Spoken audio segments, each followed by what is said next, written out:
De vuelta a la década de 1920, presidentes, gobernadores, senadores, hombres de negocios, todos se unían al clan. Hoy en día, el Ku Klux Klan está más vivo que nunca. Su extensión y vitalidad va a sorprender a muchos espectadores. Veremos.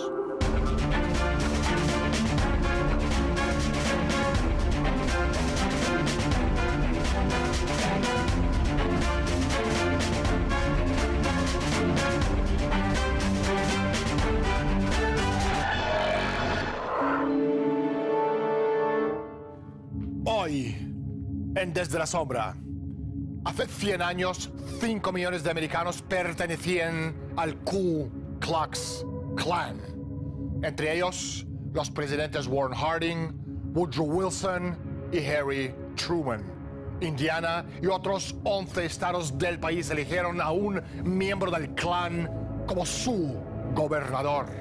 Desde la Noche de Acción de Gracias en 1915, cuando el clan celebró su primera quema de cruz en Stone Mountain, en las afueras de Atlanta, Georgia, la llama del clan ardía, brillaba, parpadeaba y a veces estaba a punto de apagarse solo para ser avivado una y otra vez en otro incendio forestal por causas como lo que vivimos en los años 50 y los años 60.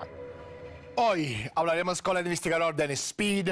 Dennis, gracias por estar con nosotros y bienvenido al programa. Gracias a ti, Daniel. Pero primero, salgamos a la calle y preguntemos a la gente por el Ku Klux Klan. Todavía existe.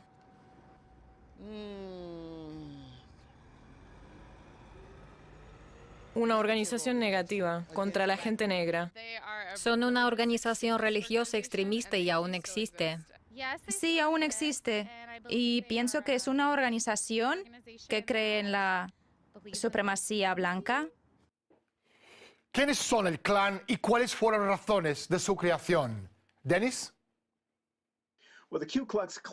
Bueno, el Ku Klux Klan normalmente se ha considerado una organización puramente estadounidense. Ku Klux Klan es como una especie de americanización de la palabra griega que significa círculo. Se asocia con el periodo inmediatamente después de la Guerra Civil estadounidense que duró desde 1861 hasta 1865. Esta organización se fundó en 1866 y generalmente es considerada racista que perseguía, linchaba, torturaba y mataba a personas de raza negra. Y es verdad que el clan lo hacía, pero el clan en sí fue formado por la oligarquía de Estados Unidos, por gente que apoyaba la destrucción de Estados Unidos a través de la Confederación. En septiembre del año 1927, Henry Louis Mencken decía lo siguiente del Ku Klux Klan. El Ku Klux Klan es la respuesta de los pobres blancos del sur al progreso de los negros emergentes una vez sus pares y que ahora amenazan con convertirse en sus jefes. Antes, durante y después de la Guerra de la Independencia, los británicos iniciaron una subversión intensiva dirigida a hacerse con el control y destruir las redes masónicas organizadas por Benjamin Franklin, que funcionaban como la entidad organizadora de la revolución.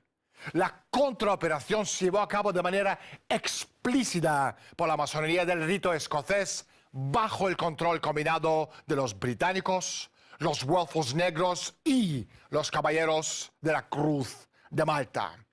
Fue debido a este esfuerzo que muchas de las personas que servían a los británicos y que pertenecían a los caballeros del Círculo Dorado eran también miembros del rito escocés.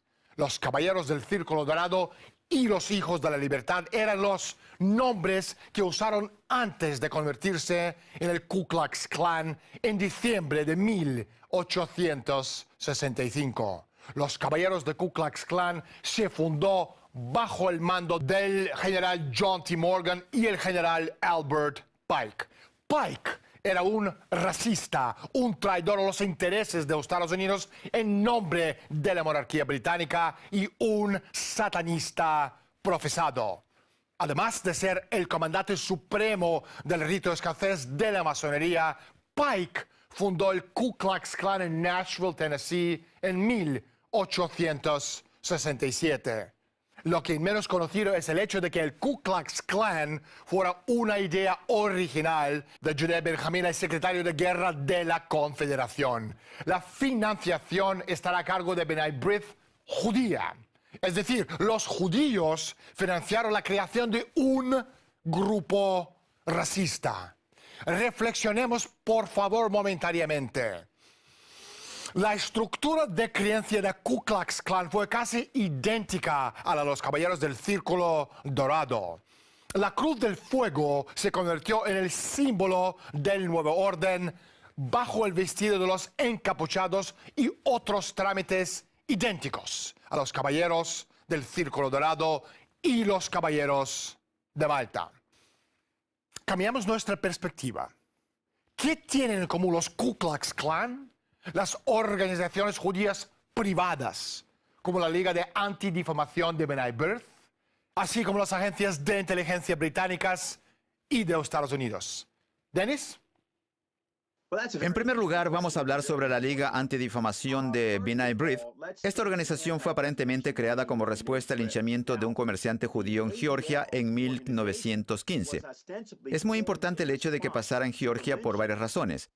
Precisamente en Georgia, en el parque Stone Mountain, en 1915 se reorganizó el Ku Klux Klan. Pero esto es una historia demasiado imitada porque también sabemos que más adelante, en los años 60 del siglo XX, la Liga Antidifamación realmente pagó $69,000 a dos miembros del Klan, a Alton Wayne Roberts y a su hermano, para que prendieran fuego a la casa de un miembro de la Liga para promover su organización.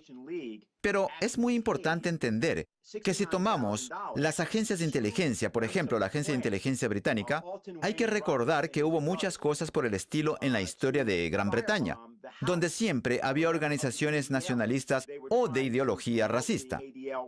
La confederación que luchó contra la Unión, contra Abraham Lincoln, fue la piedra angular del Ku Klux Klan. Entonces, si lo analizamos con detenimiento, lo que descubrimos es una historia larga de manipulación de la teoría racista con el objetivo de actuar en nombre de los servicios de inteligencia. Y uno de los hechos más interesantes es que Julian Huxley, el fundador de la UNESCO, hermano de Aldous Huxley, era uno de los ejemplos más convincentes de racismo, que no era miembro del Klan, pero siendo integrante del Servicio de Inteligencia Británico, era uno de los organizadores principales del Ku Klux Klan. Revisado. El famoso antropólogo americano Bob Jones decía en su libro de la historia americana lo siguiente. En algunas zonas del país, el Ku Klux Klan trató de ser un medio de la reforma, la lucha contra la decadencia moral y usaba el símbolo de la cruz para educar a las masas. El Ku Klux Klan se fundó en 1865 al final de la Guerra Civil en los Estados Unidos. ¿Coincidencia? Si no es así, Dennis, ¿cuál fue la fuerza impulsora detrás de esta operación? A ver, Estados Unidos representó en su momento una amenaza a la supremacía del Imperio Británico. Estados Unidos había peleado dos guerras contra el Imperio Británico, una de ellas entre 1976 y 1783 y la segunda de 1812 a 1816. Se reconoció al final de esa segunda guerra que no había posibilidad de destruir a Estados Unidos militarmente desde fuera, sino que había que fomentar la disidencia desde dentro. Lo que se hizo fue dar apoyo financiero a una facción de Nueva Inglaterra, como mencioné anteriormente. Esto se realizó a través del comercio de opio durante las décadas de 1830 y 1840 y con el propósito de destruir el sistema estadounidense, creación de Alexander Hamilton. La idea de Hamilton era la de desarrollar la industria y erradicar el sistema de plantaciones. Hamilton de joven formó parte del ejército de George Washington. era partidario de la formación de batallones de negros. En contraste, la facción de Boston, es decir, quienes se dedicaban al comercio del opio y mantenían lazos comerciales con la Compañía Británica de las Indias Orientales, formaron su propia facción llamada el Consorcio de Boston. Esto fue obra de la familia Perkins, y el financiamiento del tráfico de opio y de esclavos provenía de Nueva Inglaterra. Este era el interés financiero que los unía a Londres. Más específicamente nos referimos al Barings Bank y al hecho de que el 65% de todas las plantaciones de Estados Unidos pertenecía a Inglaterra. Era el mismo sistema de libre mercado a propósito, el mismo con el que ahora la Unión Europea está amenazando a Ucrania. Sé que muchos no establecen relación entre estos dos eventos, pero yo lo hago porque desde el punto de vista financiero y geoestratégico se trata de lo mismo. Ucrania. Los nacionalistas que llegaron al poder en este país llevan esvásticas y otros símbolos nazi. Vamos a preguntar a la gente si recuerdan cómo van vestidos los chicos del Ku Klux Klan. Una túnica blanca con un gorro en forma de cono y una cruz en él. Eso es. Ah, y esconden sus caras. Bueno, en el pasado lucían un sombrero en punta. No sé si lo siguen haciendo, porque es un icono muy bien conocido por la gente. Así que no estoy segura si siguen llevando togas con sombreros en punta o no. Se visten de blanco. Tradicionalmente, no sé si aún lo hacen. Cuando examinamos el Ku Klux Klan, fue la misma organización a lo largo de los siglos XIX y XX, o el Ku Klux Klan cambió y se adoptó a los cambios de los tiempos, y es así, ¿cómo? Lo que ocurrió luego fue que en 1915, Woodrow Wilson resucitó el Klan con motivo de la Primera Guerra Mundial, con el propósito de crear un sentimiento a favor de Inglaterra porque sabían desde ese momento que Estados Unidos participaría en esa guerra. Y lo que hizo Wilson, y lo pueden corroborar si obtienen una copia de la película El nacimiento de una nación, fue dar su apoyo a la película diciendo que refleja acontecimientos históricos verídicos. Lo que muestra esta película es el surgimiento del imperio invisible del Ku Klux Klan. Esa es la nueva nación que acaba de nacer. No se refiere al origen de Estados Unidos luego de la Revolución, sino que se refiere al Klan como si fuera una nación. Se le llamó el Imperio Invisible del Ku Klux Klan. Ese fue el segundo clan que llegó a tener 5 millones de miembros. Ese clan tenía sede en el norte de Estados Unidos. Era popular en Indiana, en Detroit, en Chicago. El gobernador de Texas, el gobernador de Oregón y el gobernador de Indiana, todos eran públicamente miembros. Ese fue el momento de gloria del clan. Su postura era anticatólica, antisemita y antinegros.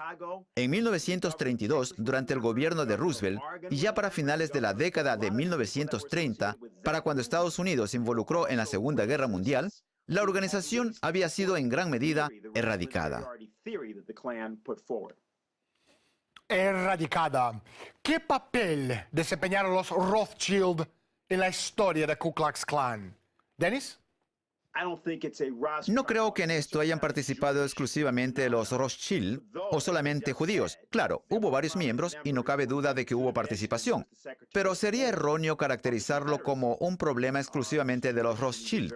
Ahora, si consideramos a los grandes grupos económicos británicos como los Baring, los hermanos Brown y toda la interacción que tuvieron la familia Peabody, la familia Perkins, el tráfico de opio, bancos en Shanghái y la familia Rothschild, si tenemos en cuenta su participación en todo esto, pues ahí sí, todo cobra más sentido.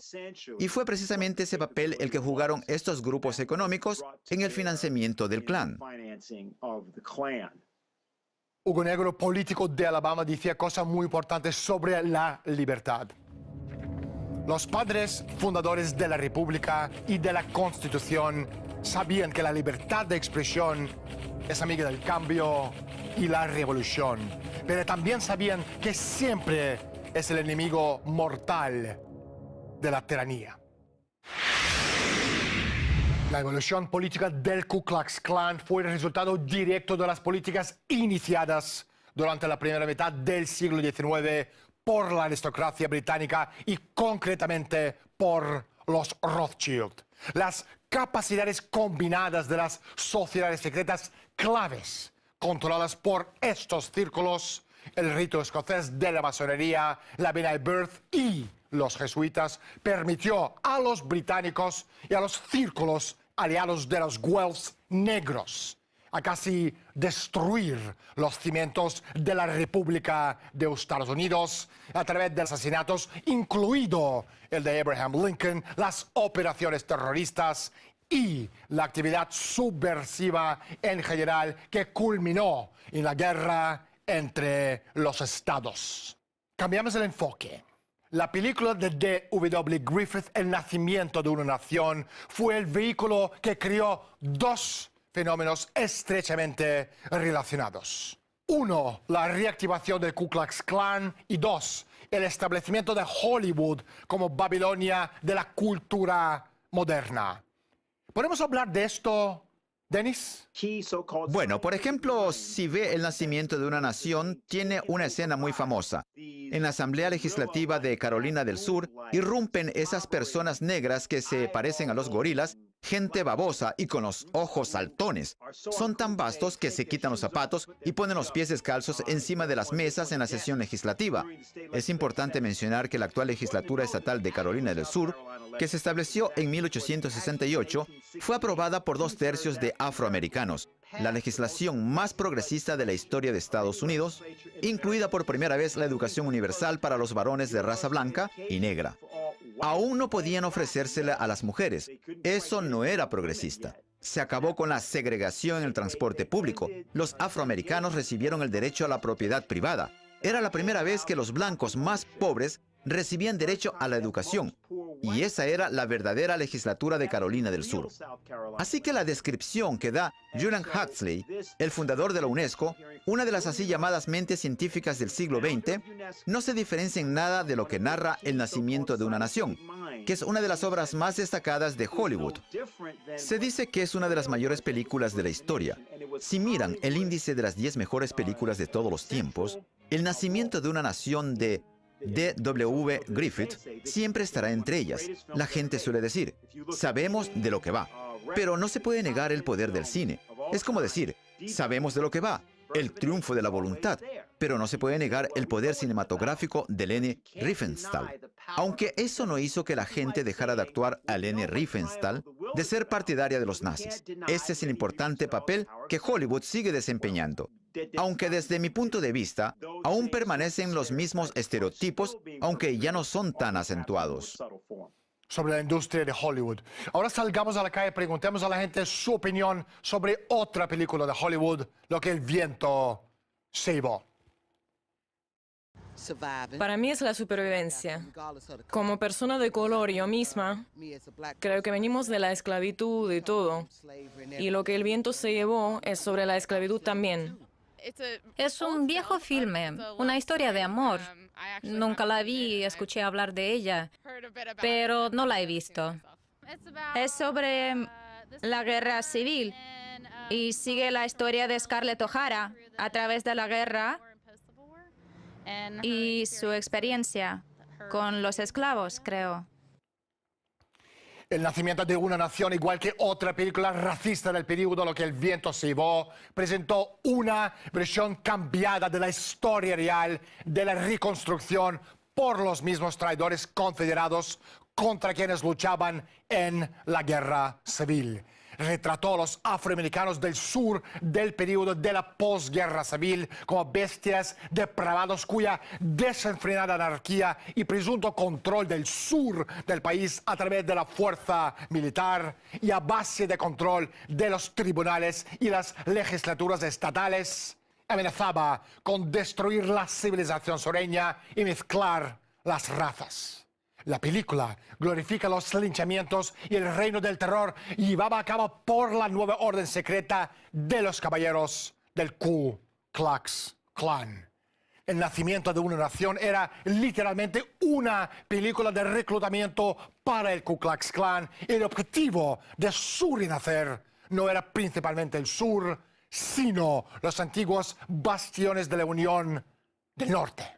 Algunos creen que el racismo ha disminuido en Estados Unidos después de la marcha de los derechos civiles y también de la elección de Barack Obama. Otros que se han mantenido en el mismo nivel o incluso aumentado. ¿Dennis? A pesar de todo, resulta que Barack Obama es la amenaza más grande para la armonía mundial. Es una amenaza que jamás hemos visto. Muchos afroamericanos se sienten muy decepcionados y no quieren afrontarlo ni pensar en esto porque es desagradable. Pero en realidad no me atrevería a decir que los investigadores de asuntos raciales en Estados Unidos estuvieran en contra de los negros. No exactamente. Barack Obama nunca habría ganado las elecciones si la población blanca no lo hubiera votado. Pero existe un resurgimiento global de todo tipo de xenofobia. Y tengo que afirmar que Estados Unidos lo fomenta. Pienso que los indicios de este proceso los podemos observar en Ucrania, en Siria y en Libia. ¿Cómo pueden las agencias de inteligencia promover los intereses nacionales del país y colaborar al mismo tiempo con estos fascistas, neofascistas o caníbales? Se trata de la misma legalidad y de las mismas prácticas que se llevaban a cabo en Estados Unidos por el Ku Klux Klan. Ya he hablado sobre cómo ataban, cómo quemaban vivas a las personas, cómo les castraban, cómo se les arrancaban las entrañas y otras cosas por el estilo, de las cuales prefiero ni hablar. Hoy día Estados Unidos se ha convertido en el país de pueblos dispares con un presidente que promueve activamente y fomenta el odio de las clases sociales, el odio racial y el odio religioso. La inmigración ilegal, falta de educación entre las clases bajas y satisfacción de las necesidades humanas básicas conducirán el país al colapso. La discriminación positiva se ha convertido en el mejor currículum de los analfabetos. Por ejemplo, el gobierno de Obama ha dejado de financiar los programas si ayudan solo a los trabajadores blancos y personas cualificadas. Piénselo bien, por favor. Pero, ¿cómo pueden decir que los estadounidenses, que siguen siendo una gran potencia, cuando los ciudadanos blancos no tienen derecho a inscribir a sus niños a los jardines de infancia para niños superdotados solamente y exclusivamente debido al hecho de que son blancos? Racismo también es segregación. Segregar a los pueblos por clases sociales, por razas, dividirles por barriadas, es muy americano. Negros de blancos, blancos de hispanos, hispanos de chinos, los chinos de los rusos. Cada clase social y cada raza vive en su gueto. Este es el verdadero sueño americano del siglo XXI. Estados Unidos está a punto de convertirse en una nación dividida por clases infinitas de personas que están en guerra unos con otros. Así es. La élite está usando a Estados Unidos para imponer su sueño. El control de la población a través del sistema de castas, igual que en la India.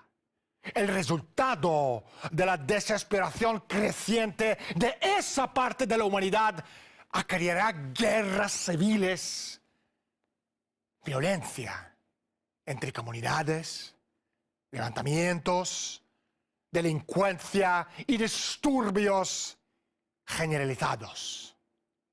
El racismo y el Ku Klux Klan se han adaptado y cambiado con el tiempo. ¿Cuáles son sus manifestaciones modernas? Y también, ¿cómo puede ser combatido en su forma actual? Dennis, por favor. Lo importante es que la esclavitud era una condición económica. El sistema estadounidense, es decir, las escuelas económicas fundadas por Henry Carey, Matthew Carey y Abraham Lincoln, miembros del Partido Republicano entre 1856 y 1860, y así es como fue elegido Lincoln, era una amenaza al Imperio Británico. Lo estoy diciendo porque ese fue el verdadero objetivo del primer Klan. El primer Klan fue creado para destruir ese sistema americano y para imponer el sistema de la economía de plantación, así llamado libre comercio, lo que en realidad significó comercio de esclavos. Libre comercio era el comercio de esclavos, y yo sostengo que es lo que seguimos teniendo hoy. Ahora vamos al día de hoy. He mencionado el comercio libre porque tenemos varias manifestaciones de ello. Por ejemplo, los acuerdos que ellos están tratando de imponer a través de la Unión Europea a distintos países tales como Ucrania, Georgia, etc. Por cierto, lo mismo ya lo hicieron antes en México. En nuestro caso se trata de los años 90, con la firma del Tratado de Libre Comercio de América del Norte. Eso es esclavitud. Porque lo que pasa que, en vez de garantizar el bienestar general de la población, en vez de la industrialización y el progreso tecnológico, todo lo que constituye el interés fundamental de la población y para lo que se emplean los créditos, en cambio nosotros tenemos narcotráfico internacional, tráfico humano con fines de explotación sexual, tenemos la destrucción del sistema educativo. Todo eso lo podemos ver en diferentes países. Pero a pesar de ello, nos están diciendo constantemente que la situación va mejorando. Y al mismo tiempo, tenemos la oligarquía. Imagínense, 85 personas poseen la misma cantidad de riquezas que está repartida entre 3.500 millones. La nueva encarnación del Klan son organizaciones financiadas por esa oligarquía cuyo fin es destruir naciones y repúblicas independientes y soberanas, acabar con la tendencia a construir naciones, que son procesos que podemos observar hoy en Rusia. Lo estamos observando en China. En esos dos regímenes estamos viendo el proceso de construcción de la nación, lo cual es un adelanto muy positivo de la civilización humana. A eso debería aliarse Estados Unidos. Hoy vamos a hablar con el investigador Dennis Speed. Dennis, gracias por estar con nosotros. No hay tiempo para más. Encantado de haber estado aquí, Daniel. La historia del Klan continuará siempre y cuando los seres humanos vivan en una variedad de colores, razas y desigualdades económicas. Porque a menos que la sociedad encuentre una manera de tratar las causas y no los síntomas del racismo, seguirá siendo la necesidad de algunos de mirar tanto hacia arriba como hacia abajo. Una necesidad que hoy por hoy solo está cubierto por el Klan. Soy Daniel Stulin. Bienvenidos al mundo de Humo Espejos. Gracias por estar con nosotros y hasta la semana próxima.